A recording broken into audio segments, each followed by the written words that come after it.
नमस्ते दीदी भैया, देखिए हमारे यूट्यूब चैनल पर झूमर गीत जा रहा है। पसंद आएगा लाइक शेयर करिए, घंटे मत भूलिए, घंटी जरूर दबाइए। फूलबाजी में आप लोग देखिए और आगे बढ़ाइए, अपना प्यार दुलार दीजिए।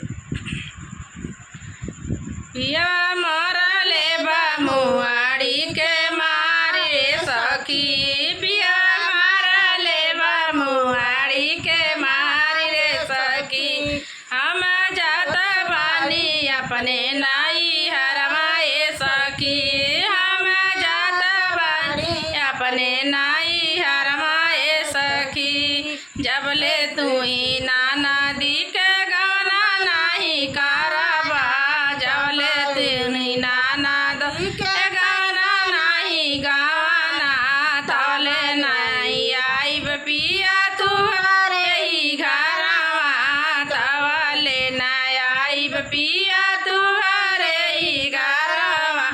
पिया मरले बा मुआड़ी के मारी रे सखी, पिया मरले बा मुआड़ी के मारी रे सखी। हम जात बानी अपने नैहर रे सखी, हम जात बानी अपने नैहर रे सखी। जबले पिया हो जेठानी के निनायल गईबा, जबले पिया हो जेठानी के ना लगाईबा, तबले न आइब पिया तू हरे ही घरवा, तबले न आई पिया तू हरे ही घरवा।